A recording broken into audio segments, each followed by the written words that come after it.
Oi, galera, tudo bom? A gente vai fazer mais um vídeo.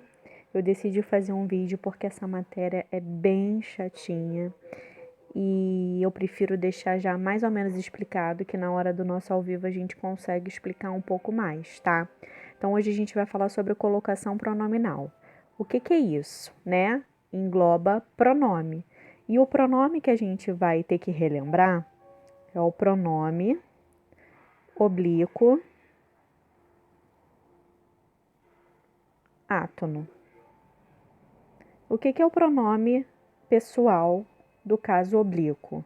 Me, mi, contigo, te, ti, contigo, se, contigo, o, a, se, mim. Então, todos esses pronomes são pronomes oblíquos. E por que são átonos? Porque eles não têm som forte, eles não têm tonacidade. Então, a gente vai trabalhar com eles hoje, tá? A colocação pronominal nada mais é do que esses pronomes, né, que eu botei só alguns aqui, esses pronomes aí, em relação ao verbo, tá? E aí a gente tem, nesse contexto, três classificações. São palavras difíceis, mas nada que a gente não consiga falar. A próclise, ênclise e mesóclise, tá? Próclise, ênclise e mesóclise. Cada uma delas tem uma posição ao verbo. Quando o pronome vem antes, quando o pronome vem no meio ou quando o pronome vem depois. Então, quando eu me refiro à próclise, à ênclise e à mesóclise, elas têm umas regrinhas. E essas regrinhas é o que a gente vai ver agora. A próclise é o que tem mais regra, tá? Então eu vou falar de alguma delas, eu coloquei até mais no conteúdo para vocês copiarem no caderno, mas eu vou explicar na aula, né, na nossa aula ao vivo, uma por uma. É só para vocês terem uma noção do que seja. Lembrando que tudo que a gente fala na nossa língua portuguesa é aceitável, mas tudo que é escrito em relação a regras não é aceitável. Então, quando a gente fala assim, me faz um favor, ou faça-me um favor, a gente precisa saber como colocar esses pronomes oblíquos de acordo com as regras da norma da língua portuguesa na parte escrita. Você falar dessas duas formas, tá tudo ok.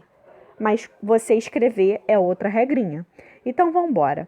Quando eu falo de próclise, eu falo, quando eu coloco o pronome antes do verbo. Ele vem antes do verbo. Esses pronomes aí, alguns pronomes que eu coloquei aí para vocês, eles vêm antes do verbo, mas eles só podem vir antes do verbo quando eu tenho algumas regras dela. Então, por exemplo, quando eu tenho qualquer advérbio no início da frase, ou no meio, ou no final, eu puxo esse meu pronome para o meio. Então, nada melhor do que o exemplo, ó. Não me abandone. Eu tenho aqui, ó.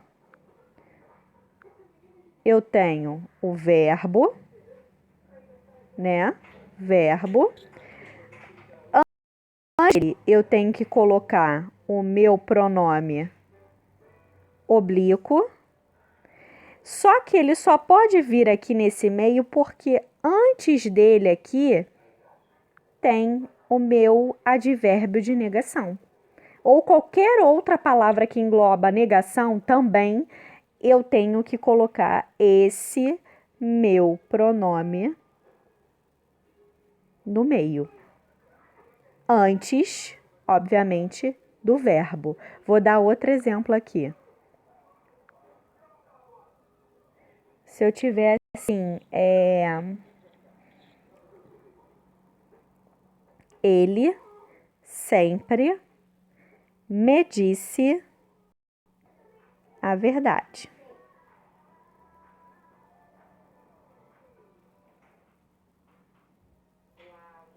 A verdade. Ele sempre me disse a verdade. Então, o que eu tenho aqui? Eu tenho o meu pronome oblíquo, me. e ele veio antes do verbo. Por quê? Porque o meu advérbio está junto a ele. Então, eu tenho um advérbio, eu tenho um pronome oblíquo, átono, e eu tenho o meu verbo. Essa estrutura se chama próclise. Então, eu só posso colocar esse meu pronome oblíquo quando ele vem antes do verbo e ele vem sendo puxado por um advérbio. E essa regra vai valer para os pronomes demonstrativos, pronomes indefinidos, vai valer para a estrutura que eu vou falar aqui para vocês da preposição em mais o verbo do gerúndio. Então, essa estrutura do verbo, do pronome antes do verbo, sendo puxado por essas classes morfológicas, se chama próclise.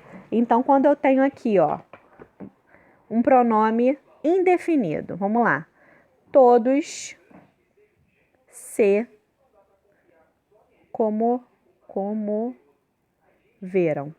Todos se comoveram. Não vou nem completar a frase. O que eu tenho aqui? Eu tenho um pronome oblíquo, tá? Eu tenho ele antes de um verbo. E quem puxou ele aqui? Quem é que tá puxando ele aqui, O meu pronome indefinido. Então, essa estrutura aqui entra na regra também da próclise. Eu tenho um pronome indefinido. Tem que lembrar o que é pronome definido, né, gente? Todos, tudo, ninguém, alguém. É quando a gente não tem uma pessoa definida numa oração, né? Então, quando eu tiver um pronome definido, o verbo, o que eu vou fazer? Eu posso colocar esse pronome depois? Não, eu não posso colocar. A estrutura é todos se comoveram. Então, eu não posso falar todos comoveram-se. Está errado.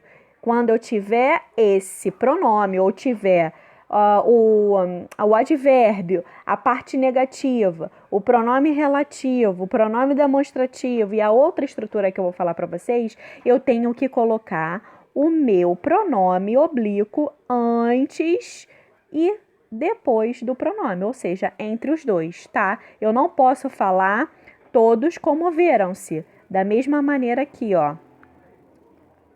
Agora eu vou botar outra regra aqui, Pronome relativo. A aluna que me mostrou a tarefa não veio hoje. A aluna que me mostrou a tarefa não veio hoje. Então, o que eu tenho? Eu tenho meu verbo, ok, verbo. Eu tenho o meu pronome relativo.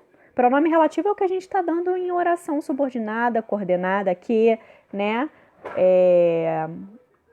Porque, e a gente precisa lembrar que pronome relativo é tudo aquilo que a gente consegue substituir por um substantivo, mas não é o caso agora. Só quero que vocês gravem um pronome relativo que. E essa estrutura, o meu pronome oblíquo, ele veio no meio. Por quê? Porque quando eu tenho a estrutura de pronome relativo, o que no caso, e o verbo, o meu pronome oblíquo, ele tem que vir antes, ele não pode vir depois. Se eu tivesse falado a aluna que mostrou-me, estaria errado, incorreto. Não pode ter essa estrutura, porque a próclise, a regrinha da próclise, me informa o quê? Eu preciso ter o verbo e antes desse verbo eu tenho que ter o meu pronome oblíquo. E antes do meu pronome oblíquo eu tenho que ter a minha regra, ou seja, um advérbio, um pronome relativo, um pronome indefinido, um pronome demonstrativo, todas essas regrinhas que eu coloquei aí para vocês. E a última que eu quero enfatizar é quando eu tenho a preposição em, eu vou ter o meu pronome oblíquo no meio, seguido de um verbo no gerúndio. Então, como é que ficaria isso? Ó, se eu tiver assim, em se tratando de remédio, eu escolho a melhor marca. Então, olha só, se liga na minha estrutura aqui. Eu tenho a preposição em, eu tenho um verbo no gerúndio. O que é um verbo no gerúndio? Termina em NDO, pelo amor de Deus. E aí, quando eu tenho essa estrutura, começando com a minha preposição em, e eu tenho um verbo no gerúndio, o meu pronome oblíquo tem que vir ao meio. Eu não posso colocar em tratando-se, estaria errado. Eu só posso colocar ele antes do meu verbo. Eu só posso colocar ele antes no verbo, porque eu tenho a estrutura do em, que é a preposição, mais pronome oblíquo, mais verbo no gerúndio. Essa minha estrutura aqui se encaixa uma próclise. Tá? Agora, deixa eu explicar uma coisa. Parece ser muito difícil. Não. Vocês vão ver essa estrutura de próclise, ênclise e mesóclise em textos. Faz parte da nossa norma culta da língua portuguesa. Tá? E, inclusive, um deles, que é a mesóclise, é o que vocês não vão... Ninguém fala assim, ninguém escreve desse jeito. Vocês só vão ver em poemas, em cartas direcionadas a pessoas importantes. Vocês só vão ver dentro de um contexto formal da língua portuguesa, tá? Não vai pirar o cabeção também não, tá? Então, vamos para a mesóclise. Deixa eu ver quanto tempo eu tenho aqui. A mesóclise é muito simples. Por quê? Ela só pode funcionar quando eu tenho um verbo no futuro do indicativo, futuro do presente do indicativo, ou quando eu tiver o verbo no futuro do pretérito. Então, por exemplo, a estrutura da mesóclise é muito estranha, ó. Convidar, vocês já escutaram. Convidar-me. Convidar-me-ei. Olha só que estranho. Convidar-me-ei. Não, convidar-me-ia, desculpa. Convidar-me-ia ao casamento. A estrutura da mesóclise é sempre essa. Vocês não vão ver isso no nosso dia a dia nunca. E nem em textos de livro, vocês vão ver em textos formais, coisas antigas, poemas, poesias. Vocês tem alguns autores que ainda usam a mesóclise, ou seja, eu tenho um verbo, tá? Eu usei o meu pronome oblíquo no meio e aqui indica que ele está no futuro do pretérito, do verbo, no modo indicativo. Ou se eu tivesse escrito assim, ó, convidar-me ão. Essa é uma das estruturas. Ele tá no futuro do presente aqui, nesse caso, ó. Esse ão aqui indica futuro do presente, do presente. E aí, essa estrutura da mesóclise sempre vem assim, ó. O verbo mais o pronome oblíquo, e aqui está indicando o tempo verbal dele. Ou futuro do pretérito ou futuro do presente. Não tem outra possibilidade, tá? E ele vem ao meio, por isso que ele se chama mesóclise. Mesóclise, meso, no nosso latim, significa meio. Ele vem no meio do verbo. No meio do verbo, ok? Então, a mesóclise não tem outra estrutura, é só essa daí. E a ênclise, ela vem escrita depois do verbo. Então, quando eu falo assim, mas tem um porquê, tá?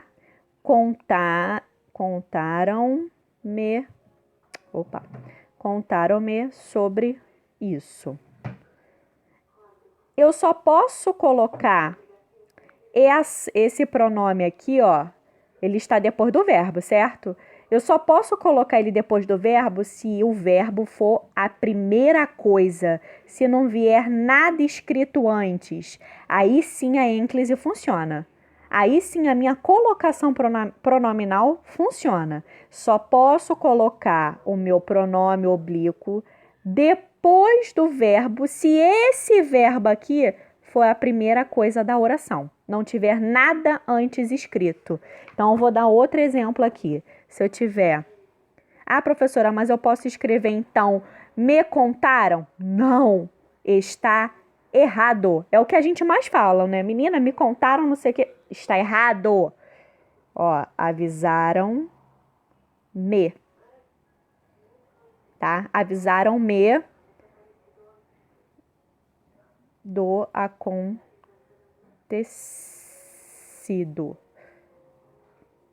Deixa eu ver o meu tempo. Ah, tá. Avisaram-me do acontecido. Avisaram-me. Eu tenho um verbo no início da oração. Eu não tenho nada antes. Aí sim eu posso colocar, depois do verbo, o meu pronome oblíquo. Isso se chama ênclise. Eu não posso colocar me avisaram. Não posso. Está errada. A estrutura verbal dela e a minha colocação pronominal, o meu pronome antes daqui está errado. Não posso colocar. Eu só poderia colocar esse me antes do verbo se eu tivesse a minha próclise. Ou seja, não me avisaram. Aí sim. Por quê? Eu tenho um advérbio antes, e esse advérbio antes permite que eu tenha o pronome oblíquo no meio. Mas sem esse não, ou sem um pronome, eu não posso ter esse me. Está incorreto, ele tem que vir para cá. Avisaram-me. Isso se chama ênclise. Então, são regras básicas que servem para ser escritas. Isso daqui serve para Enem. Isso é matéria de ensino médio, tá, gente? Eles adiantaram essa matéria para o 9º ano justamente porque a matéria para vocês trabalharem mais, porque é matéria de Enem, matéria de 3º ano do ensino médio, tá? Então, na aula online, eu vou explicar melhor, mas eu quero que vocês peguem isso de base, ok? Então, um beijo para vocês.